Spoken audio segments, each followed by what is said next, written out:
ओम नमः शिवाय। शिवजी सदासाय। ओम नमः शिवाय। गुरुजी सदासाय। ओम नमः शिवाय। शिवजी सदासाय। ओम नमः शिवाय। गुरुजी सदासाय। ओम नमः शिवाय। शिवजी सदासाय। ओम नमः शिवाय। गुरुजी सदासाय। गुरुजी के चरणों में अपना माथा रख के बार बार प्रणाम करती हूँ, कोटि कोटि प्रणाम करती हूँ, अपनी नाक पकड़ के प्रणाम करती हूँ। जय गुरुजी, जय गुरुजी, जय गुरुजी।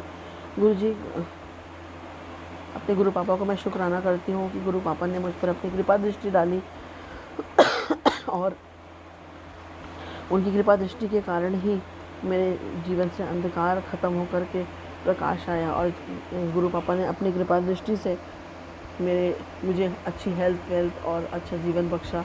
गुरु पापा की कृपा के कारण ही मेरे जीवन से नेगेटिविटी दूर हुई। उन्होंने ही मेरे जीवन से नेगेटिविटी को दूर किया, मेरे रिलेशनशिप को ठीक किया, मेरे जीवन में सुख शांति लेकर के आए। मेरे पति को उनका अच्छा करियर, काम और अच्छी न्यू लाइफ ब्लेस की है, अच्छी हेल्थ ब्लेस की। मेरे बेटे को भी पढ़ाई, शिक्षा, नौकरी, हेल्थ वेल्थ सब कुछ ब्लेस की। मेरी बेटी के ऊपर में गुरु पापा ने अपनी कृपा दृष्टि डाली। गुरु पापा का अनंतम अनंतम शुक्राना। गुरु पापा, आप हर पल हम मेरे परिवार की रक्षा करते हैं, हमेशा आपने पहरा बिठा रखा, हमेशा रक्षा करते हैं, हमेशा हर पल आप मेरे और मेरे परिवार के अंग संग रहते हैं। इसके लिए आपका शुक्राना शुक्राना शुक्राना। गुरु पापा, अनंतम अनंतम शुक्राना। शुक्राना शुक्राना शुक्राना, हर पल शुक्राना, हर पल शुक्राना, हर साथ शुक्राना, हर वेले शुक्राना। शुक्राना शुक्राना शुक्राना शुक्राना शुक्राना, अनंतम अनंतम शुक्राना। और इसी के साथ सभी संगत जी को जय गुरु जी कहते हुए अब मैं श्री शिव महापुराण के अंतर्गत द्वितीय रुद्र संहिता के द्वितीय सती खंड से 22वें अध्याय का पठन करने जा रही हूँ। अथ द्वाविंशो अध्याय। सती। विषय है सती और शिव का विहार वर्णन। सती और शिव का विहार वर्णन। ब्रह्मा जी बोले, किसी समय वर्षा ऋतु में जब श्री महादेव जी कैलाश पर्वत के शिखर पर विराजमान थे, उस समय सती शिव जी से कहने लगी। सती बोली, हे देवदेव, हे महादेव, हे शंभो, हे मेरे प्राण वल्लभ, हे नाथ, मेरे वचन को सुनिए और हे मानद सुन करके उसे कीजिए। हे नाथ, यह परम कष्टदायक वर्षा काल आ गया है तथा अनेक वर्ण के मेघों के गर्जन से आकाश तथा दिशाएं व्याप्त हो गई हैं। कदम्ब की पराग से समन्वित जल बिंदुओं को लेकर बहने वाली मनोहारिणी तथा तीव्र गति वाली वायु प्रवाहित हो रही है। इस वर्षा काल में जल समूह की धाराओं से वृष्टि करते हुए तथा चमकती हुई बिजली की पताका वाले इन मेघों की गर्जना के कारण किसका मन विक्षुब्ध नहीं हो जाता।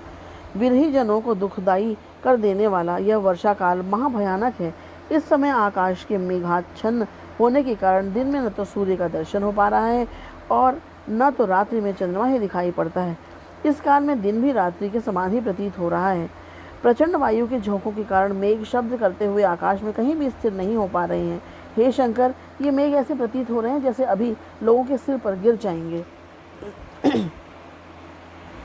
हे शंकर, हवा के वेग से ये बड़े बड़े वृक्ष आकाश में नाचते हुए से प्रतीत हो रहे हैं। ये कामी जनों के लिए सुख देने वाले तथा भीरू जनों को भयभीत करने वाले हैं।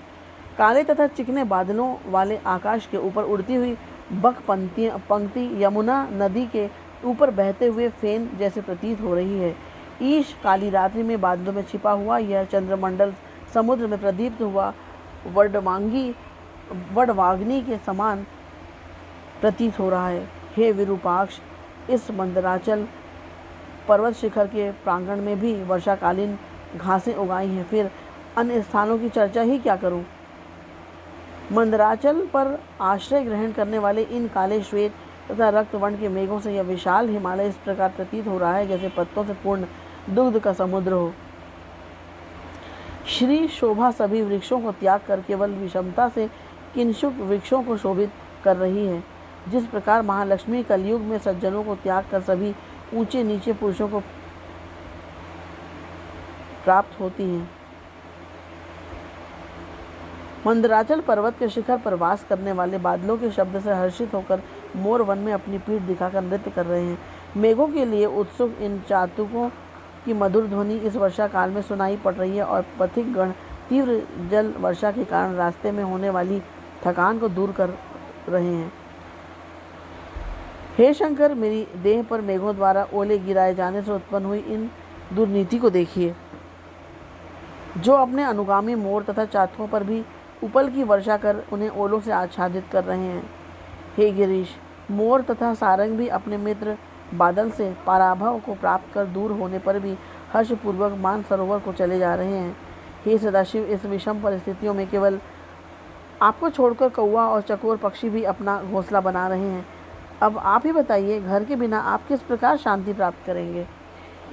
हे पिनाकधारीन, मुझे इन मेघों से बहुत बड़ा भय उत्पन्न हो गया है, इसलिए मेरे कहने से निवास के लिए शीघ्र ही घर बनाने का प्रयत्न कीजिए।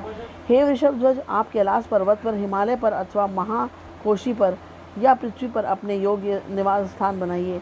ब्रह्मा जी बोले, हे नारद, इस प्रकार दक्ष कन्या सती के द्वारा बार बार कहे जाने पर शिवजी अपने सिर पर स्थित चंद्रमा के प्रकाश पुंज के समान उज्ज्वल मुख से हंसने लगे। तदनंतर मुस्कुराहट के साथ खुले ओठों वाले वे सर्वतत्व ज्ञाता महात्मा परमेश्वर महादेव जी सती को प्रसन्न करते हुए कहने लगे। ईश्वर बोले, हे मनोहरे, हे मेरी प्रिय, तुम्हारी प्रीति के लिए मैं तुम्हारे रहने के योग्य निवास स्थान उस जगह पर बना दूंगा जहाँ मेघ कभी भी नहीं जा सकेंगे। हे मनोहरे,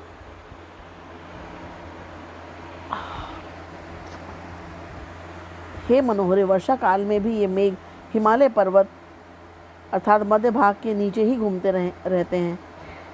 उसी प्रकार हे देवी, ये मेघ इस कैलाश पर्वत के भी नीचे घूमते हैं, कैलाश पर्वत के ऊपर नहीं जाते हैं। पुष्कर, आवर्तक आदि मेघ भी जम्बू के मूल भाग तक ही रह जाते हैं। ये जम्बू के ऊपर रहने वाले सुमेरु पर्वत के शिखर पर नहीं जाते हैं। हे प्रिय, इन वर्णित पर्वतों में जिस पर्वत पर तुम्हारी निवास करने की इच्छा हो, उस पर्वत को शीघ्र ही बताओ। इस हिमालय पर्वत पर निवास करने से स्वच्छंद विहार करने वाले सुवर्ण के सदृश पंख वाले ये अनिल नामक पक्षी समूह ऊंचे ऊंचे मधुर शब्दों से तुम्हारे कौतुक केली क्रीड़ा का गान करेंगे। सिद्धों की कमनीय स्त्रियां मणियों के द्वारा कूटकर बनाई गई इस हिमालय की भूमि पर स्वेच्छा विहार काल में कौतुक से तुम्हारे बैठने के लिए आसन का निर्माण कर स्वच्छ पृथ्वी को तुम्हारे लिए अर्पण करेंगी और अनेक प्रकार के फल मूल आदि लाकर देने की इच्छा करेंगी। नाग कन्याएं, पर्वत कन्याएं एवं तुरंगमुखी किन्नरियां, ये सभी मन को मोहने वाले अपने हाव भाव से सदैव तुम्हारी सहायता करेंगी। तुम्हारे इस अतुलनीय रूप तथा मनोहारी मुख को देखकर वहाँ की स्त्रियां अपने पति के लिए मनोहर लगने वाले शरीर, अपने रूप तथा गुणों को धिक्कार करेंगी और तुम्हारी ओर निरंतर देखती रहेंगी।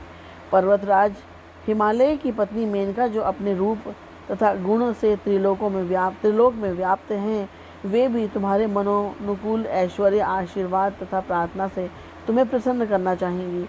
गिरिराज से वंदना के योग्य समस्त पुरजन तुम्हें प्रसन्न करने का सदा प्रयत्न करेंगे और यदि अत्यंत उदार रूपा तुमको कभी शोक हुआ तो वे लोग तुम्हें शिक्षा देंगे तथा अपने गुणों से प्रसन्न रखेंगे। हे प्रिय, कोकिलों के विचित्र मधुर आलापों से परिपूर्ण कुंज समूहों से आवृत स्थानों में जहाँ वसंत की उत्पत्ति का स्थान है, क्या तुम उस स्थान में जाना चाहती हो, जहाँ विविध प्रकार के अनेक तालाब सैकड़ों कमलिनियों से संबंधित शीतल जल से परिपूर्ण है, जहाँ अश्व, हाथी तथा गौओं का निवास है। हे देवी, वहाँ सभी प्रकार की कामनाओं को प्रदान करने वाले कल्प संज्ञक वृक्षों से घिरे हुए सुंदर मनोहारी पुष्पों को तथा हरे भरे नवीन घास के मैदानों को प्रफुल्लित नेत्रों से देखना। हे महामाये, इस प्रकार के उस हिमालय पर हिंसक जंतुगण भी शांतिपूर्वक निवास करते हैं। वह अनेक प्रकार के मृत गणों से युक्त हैं। वहाँ पर स्थित दिवालियों में मुनियों तथा यतियों का निवास है।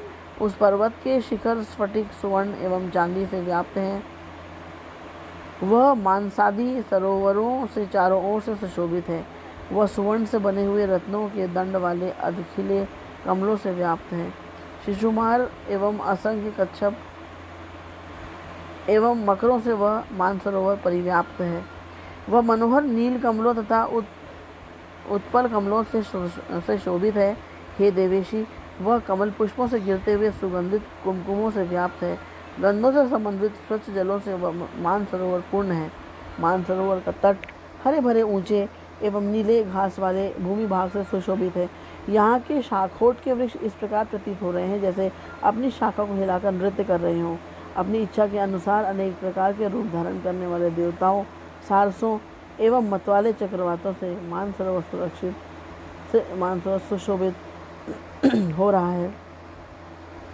परम आनंद को प्रदान करने वाले भौरों के मधुर शब्दों से गुंजित वह मानसरोवर महान उद्दीपन करने वाला है। मेरु पर्वत के ऊंचे शिखर पर इंद्र, कुबेर, यम, वरुण, अग्नि, निरृति, वायु तथा ईशान की पुरियां हैं, जहाँ देवताओं का निवास स्थान है। रंभा, शची एवं मेनकादि अप्सराओं से वह मेरु शिखर सुशोभित है। हे देवी, क्या तुम उन समस्त पर्वतों के राजा तथा पृथ्वी के सारभूत महारम्य सुमेरु पर्वत पर विहार करना चाहती हो? वहाँ निवास करने से सखियों और अप्सराओं सहित शची देवी तुम्हारी उचित सहायता करेंगी। अथवा तुम मेरे आश्रयभूत कैलाश पर, जो पर्वतेंद्र के नाम से विख्यात है, उस पर निवास करना चाहती हो, जहाँ पर कुबेर की अलकापुरी है, जहाँ गंगा की जलधारा बह रही है, जो स्वयं पूर्णचंद्र के समान समुज्जल है, और जिस कैलाश की कंदराओं तथा शिखाओं पर ब्रह्म का न्याय मनोहर गान करती है। ये कैलाश अनेक प्रकार के मृगगणों के समूह से युक्त सैकड़ों कमलों से परिपूर्ण सुमेरु पर्वत की अपेक्षा समस्त गुणों से युक्त एवं सुंदर है। हे देवी, इन स्थानों में जहाँ कहीं भी तुम्हारी रहने की इच्छा हो, उस स्थान को शीघ्र मुझे बताओ, मैं वहाँ पर तुम्हारे निवास स्थान का निर्माण करूँगा। ब्रह्मा जी बोले, शंकर के इस प्रकार कहने पर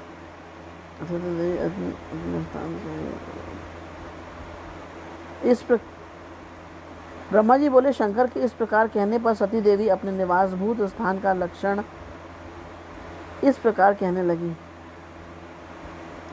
सती बोली, हे देव, मैं आपके साथ इस पर्वतराज हिमालय पर ही निवास करना चाहती हूँ। आप इसी पर्वत पर शीघ्रतापूर्वक निवास स्थान का निर्माण कीजिए। ब्रह्मा जी बोले, सती द्वारा इस प्रकार कहे जाने पर शंकर जी अत्यंत मोहित हो गए और सती को साथ लेकर हिमालय पर्वत के ऊंचे शिखर पर चले गए। सिद्धांगनाओं से युक्त, पक्षियों से सर्वथा अगम्य, अनेक छोटे छोटी बावलियों से युक्त, विचित्र कमलों से चित्रित और प्रातःकालीन सूर्य के समान सुशोभित उस शिखर पर शिव जी सती देवी के साथ चले गए। वह स्फटिक मणि के समान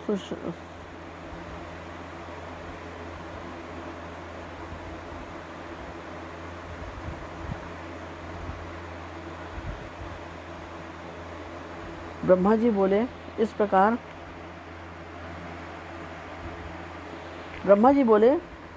सती द्वारा इस प्रकार कहे जाने पर शंकर जी अत्यधिक मोहित हो गए और सती को साथ लेकर हिमालय पर्वत के ऊंचे शिखर पर चले गए। सिद्धांगनाओं से युक्त, पक्षियों से सर्वथा अगम्य, अनेक छोटी छोटी बावलियों से युक्त, विचित्र कमलों से चित्रित और प्रातःकालीन सूर्य के समान सुशोभित उस शिखर पर शिवजी सती देवी के साथ चले गए। वह स्फटिक मणि के समान समुज्ज्वल हरे भरे वृक्षों से तथा घासों से परिपूर्ण, विचित्र पुष्पों वाली बावलियों से युक्त था। उस शिखर के वृक्षों की शाखाओं का अप्रभाग विकसित पुष्पों से सुशोभित था। भौरे गुंजार कर रहे थे। वह नील एवं अनेक वर्ण के कमलों से परिव्याप्त था। चक्र, वाक, कदम्ब, हंस, शुक, सारस और नीली गर्दन वाले क्रौंच पक्षियों के शब्दों से वह शब्दायमान हो रहा था। उस शिखर पर पुंस कोकिल मनोहर शब्द कह रहे थे। वह अनेक प्रकार के गणों, किन्नरियों, सिद्धों, अप्सराओं तथा गुहिकों से सेवित था।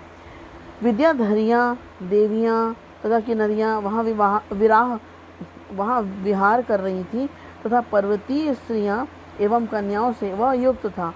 वीणा, सितार, मृदंग एवं पटह के वाद्य यंत्रों पर नृत्य एवं कौतुक करती हुई अप्सराओं के समूह से वह शिखर सुशोभित हो रहा था। देविकाओं, दीर्घिकाओं, खिले हुए तथा सुगंधित पुष्पों और निकुंजों से वह शोभायमान हो रहा था। इस प्रकार की शोभा से युक्त पर्वतराज हिमालय के शिखर पर शंकर जी सती देवी के साथ बहुत काल तक रमण करते रहे।